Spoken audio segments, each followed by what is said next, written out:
नाम आश्रय ही ग्रहण करना चाहिए। भक्ति माता ने देवर्षि की प्रार्थना की है, जयति जगति मायां यस्य कायादवस्ते वचन रचनमेकं केवलं चाकलय्य ध्रुवपदं पियातो यत्कृपातो ध्रुवोऽयं सकल कुशल पात्रं ब्रह्मपुत्रं नतास्मि। नारद जी के पावन चरणों में विनती प्रणति नमन किया है भक्ति माता ने कि धन्य है नारद जी, आपका एक बार का उपदेश ग्रहण करके कयाधुनंदन प्रहलाद जी ने माया पर विजय प्राप्त कर लिया, ध्रुव जी ने भगवत प्राप्ति कर ली। ऐसे श्री नारद जी महाराज को प्रणाम है, क्योंकि नारद जी ने प्रहलाद जी को एक ही शब्द सुनाया था, सर्वदा सर्वभावेन हरिमेव सदा भज। माता कयाधु को सुनाया, गर्भ में प्रहलाद जी ने जान लिया कि किसी भी स्थिति में किसी भी भाव में भगवान का भजन ही करना चाहिए। इसलिए हे भक्ति माता, वृथा खेदय से बाले अहो चिंता दुरा कथम श्री कृष्ण चरणाम्भोज स्मरं दुःख गमिष्यति। भक्तों की तरह आप भी भगवान के चरण कमलों का ध्यान कीजिए, आपका समस्त दुख दूर हो जाएगा। क्योंकि द्रौपदी जी ने उन्हें याद किया, द्रौपदी च परित्राणा ये कौरव कश्मलात् पालिता गोप सुंदरिया सह कृष्ण क्वापि नोगतः। वो भगवान कहीं गए नहीं है, जिन्होंने द्रौपदी जी को बचाया, जिन्होंने गोपियों को बचाया, वे यही मौजूद हैं, यही हैं। दिखते क्यों नहीं? बोले प्रेम भाव से उनका दर्शन अवश्य होगा।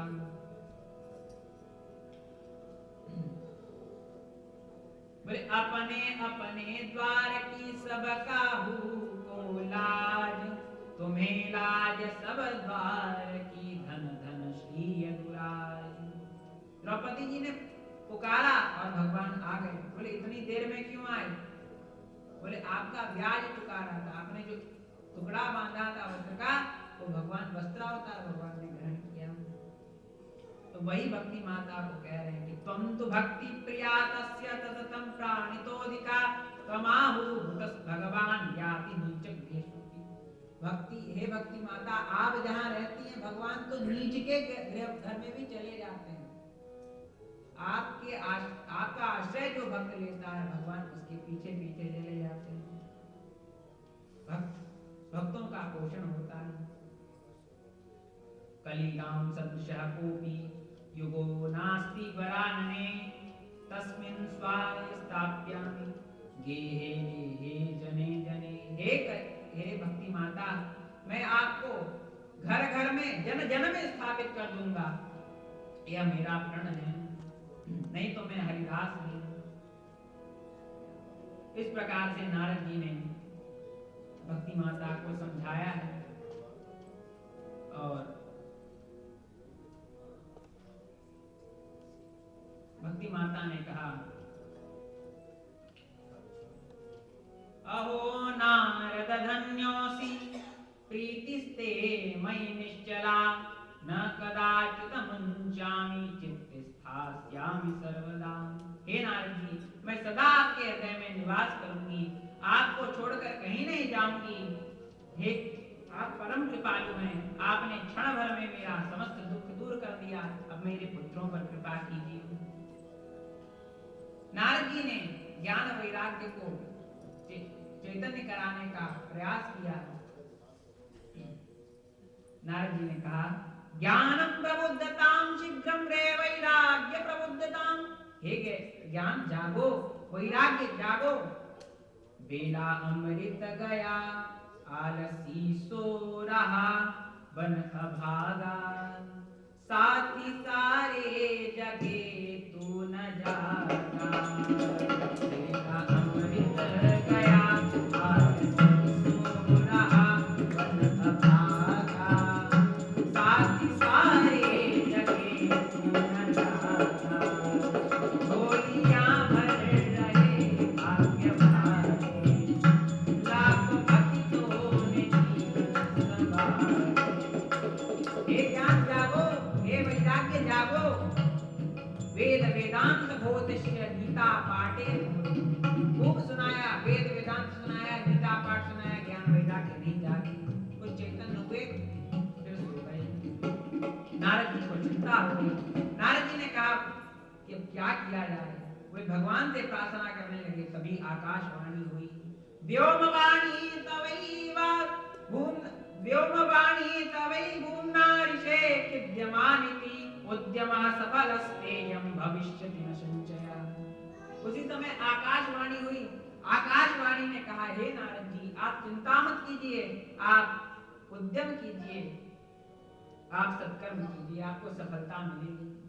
हे देवर्षि नारद जी, एतदर्थतु सत्कर्मा सुरर्षे त्वं समाचरः तत्ते कर्म विधास्यन्ति साधवः साधुभूषणम्। नारद जी, आप सत्कर्म कीजिए। नारद जी ने पूछा, ये सत्कर्म क्या है महाराज? मैं सत्कर्म ही तो कर रहा हूँ। बोले, हम नहीं बताएंगे, ये तो साधु बताएंगे। साधुओं के आभूषण संत जन बताएंगे,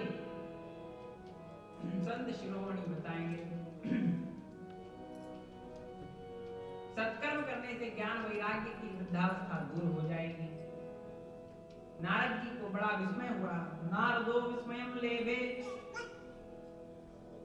बोले, संत रसिक कहाँ मिलेंगे? ढूंढता हूं।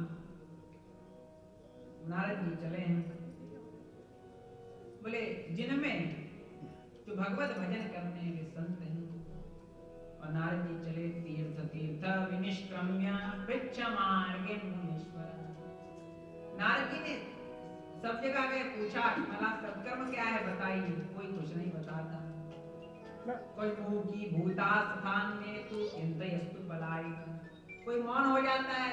तो नारद जी को नहीं पता सत्कर्म क्या, हम क्या बताएं, भाग जाओ। कोई कहता महाराज मौनी है, काष्ठ मौन धारण किए, लिखकर भी नहीं बताएंगे। नारद जी को कौन, जो नारद जी नहीं जानते वो और कैसे बता सकता है? तो उपायो नास्ति करणे करणे करणे जपन्यन।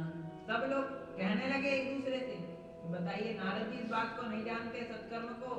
और सब लोग कहने लगे। श्री नारद जी महाराज बड़े चिंतातुर हो गए और बद्रिका आश्रम में पहुंचे और वहां सनकादिकों का दर्शन किया है। तद्दर्शन पुरतः सनकादीन मुनीश्वरा कोटि सूर्य समाभास भानुवाच मुनि सत्तम। श्री नारद जी महाराज ने अपने सामने क्या देखा? करोड़ों सूर्यों की कांति के समान चारों ऋषि खड़े हैं। दिव्य दर्शन प्राप्त किया है नारद जी ने देखा और बोले, इस समय तो मेरा बड़ा सौभाग्य उदित हुआ है कि मुझे आप जैसे ऋषियों का दर्शन प्राप्त हुआ। महाराज, आप मुझे सत्कर्म बताइए, मैंने आपको अपनी कथा सुना दी। बोले, पंचहायन संयुक्ता पूर्वेशामपि पूर्वज। महाराज 5 वर्ष के हैं किंतु पूर्वज के भी पूर्वज हैं। गणेश जी के फूफा जी, गणेश जी के बड़े भैया, शंकर जी के बड़े भैया और गणेश जी के ताऊ जी। तो महाराज आप 5 वर्ष के रहते हैं लेकिन आपकी आयु का ठिकाना नहीं। सदा वैकुंठ नीलया हरि कीर्तन तत्परा लीलामृत रसोन्मत्ता कथा मात्रैक।